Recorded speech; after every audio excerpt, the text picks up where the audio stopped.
Welcome to the Crazy in 10 or Less. This is a show where I give it to you in 10 minutes or under, and if I don't,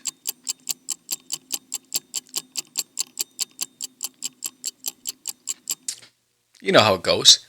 Anyway, if you're going to fail at something, why not fail at something you love? That's the topic of the day. I'm Sam the Crazy Man Vera. Stop acting up. Let's get it!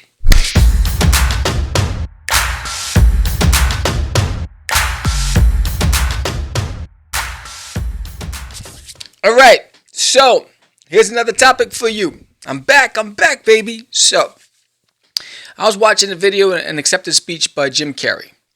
And in the speech, Jim Carrey made a statement. It was now it's used as a quote. It says, "You can fail at something you don't want, so you might as well take a chance doing what you love." Right? How powerful is that statement? But when the average person hears this, how fearful does one become? Think about it. Everyone says that. But sometimes, or most of the time, life takes its course. And I'm speaking from firsthand experience. So, when the shutdown first started and the lockdown happened, and everything went kaput, the company I worked for went belly up. I'm at a crossroads. I had a bright idea. Why not go after my dream? During the most apocalyptic time in history, right? The most unsettling, unnerving, confusing, frustrating, anxiety-ridden time to go after my dream, right? And it's been 2 years, and I'm still chasing my dream. But, the clock has run out, and I had to go back to work. I've been lucky enough that because I sold my home, we were able to make some adjustments financially, tighten up the belt, and try my hand at going after my dream. But the well ran dry. And reality is, I have to go back to work. There's no way we're going to be able to sustain this life. But what does that mean for my dream? And we all have that question. What does that mean? Because life is one thing, and then people are another. There are people that want you to see you fail. There are people that want you to be average. There are people that are envious if you decide to go after your dreams and they're not able to. So that envy becomes resentment. And then there's that wishing. I wish they fail. You're not going to know that because they're not going to be overt about it. So you have the people part of it. Then you have the people who know you're talented but think it's a pipe dream and don't even believe that you can do it. Right? Then there's the people that just want you to just work and make money and take care of what you have to take care of.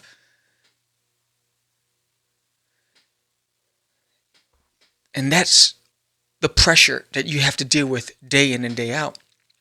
How am I supposed to go after my dream when I have to pay the bills, when I have kids' medical, when I have rent or a mortgage or car payments or school loans and this and that? It's not realistic for me. But we're never happy. We're never truly happy. I'm excited about to go on another chapter in the retail business, right? I'm going on a different chapter. I'm a different organization. I'm doing something new. So I'm excited about that. But I'm also nervous. Because for 2 years, I've had a routine. For 2 years, I've been able to put in 14-hour days of grinding content. And now those habits have to change. For 2 years, I've been trying to push for my dreams. And the reality is, it was tougher. The industry has changed. You've seen it. I took a chance at Licensing Expo, but that industry changed. It wasn't the same as it was a decade ago. Now it's like Shark Tank. They want you to have a revenue stream. They want you to have a built-in fan base. They want confirmation that they're going to make money. No one's willing to take unnecessary risks, which is why they keep recreating the same content over, remastering, right? Back in the days, it was, this looks like it can sell. Let's pick it up. Not anymore. So the world is changing. It's constantly changing. So how am I supposed to break in? And let's be honest, comics alone is not going to cut it. Selling, individual issues is not going to cut it. It'll get you exposure, but it's not going to make you rich. So why are we doing it for? You have to love what you do. And it's got to be something bigger. And you have to be diverse in your approach. But damn, wouldn't it feel good that you failed at 100% doing what you love, whether it's music, you wanted to be a musician, a sculptor, a dancer, an actor, performer, puppeteer, cosplayer, whatever it is you wanted to do. Wouldn't it feel good that you gave 100%, but it just wasn't enough? Than not giving anything at all and always thinking, what if, what could have been, and regretting the decisions. We know the obstacles are there. We know that at the turn of any corner, there's going to be some hurdle. We know that. It happens. That's just life. I'm starting a new job. The well has run dry. And then all of a sudden, all these bills came out of nowhere. I need a new garage door. Holy crap. Now I got to put it on a card. I don't put anything on a card. I try to be debt free. And now I got to put it on a card. All these things, right? These things that you can't foresee.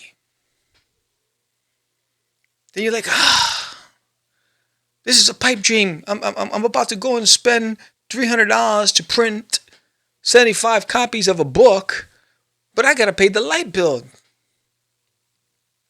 That's the tough part. And I get it. Believe me, I struggle with it all the time. Which is why I'm not doing offset printing. Can't do it. I can't do it. Got to be smart, right? Which is why I lean on Kickstarter to at least get my books into a few dozen people's hands. It's better than getting into nobody's hands. And it eliminates the risk of me raising money that I don't have right now. And I get it. I get the fear. Boy, I'm cool under pressure, but I'm sweating underneath. Right? So on the surface, I'll have this game face, but inside I'm that little boy. Like, damn, I wish my mom was here. Right? I'm that scared little boy. Am I doing the right things? Sam, is this a smart approach? But sometimes you're all you have. And you have to bank on you. If you're going to bet at the table, if you're going to place a bet, why not bet on you? Bet on you. It's okay to be afraid, man. It's okay. And who cares about the noise? Because there's a lot of it. It drown out the noise.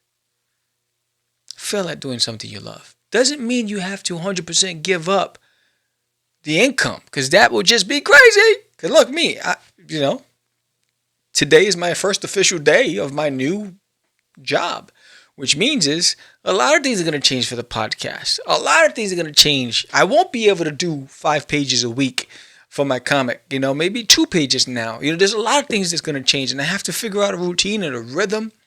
I'll be traveling, so I don't know what that looks like. So I get it, guys. But man, feel out what you love. Even if you did it part-time, at least you were doing it. If you did it part-time at 100%, rather than no time at 0%, and even if you didn't get it out to the market, but you had it on the shelf and you say, you know what, I did that.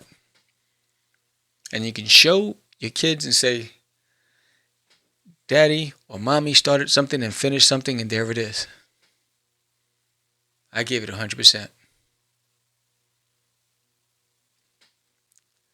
Until the next lifetime, right? Until the next shot at the title. But at least get in the ring and swing. That's it. I wanted to share. I thought that was a powerful statement by Jim Carrey, and I wanted to share that with you. You know, we're all in the same game. We're all trying to achieve the same things. You know, life is tough. That's the bottom line. Hope you liked this episode. If you did, please give me a thumbs up. Subscribe if you haven't done so already. Share it with a friend. You know, and while you're at it, help me fulfill my dream and get a copy of my book. There's an alien on my toilet. What are you waiting for? Read my book. Laugh with me. Talk to me about what you liked about the characters. I would love to hear what you have to say. Either way, I appreciate you. You have a blessed day. This is the Crazy to the Less. I'm Sam the Crazy Man Vera. Peace.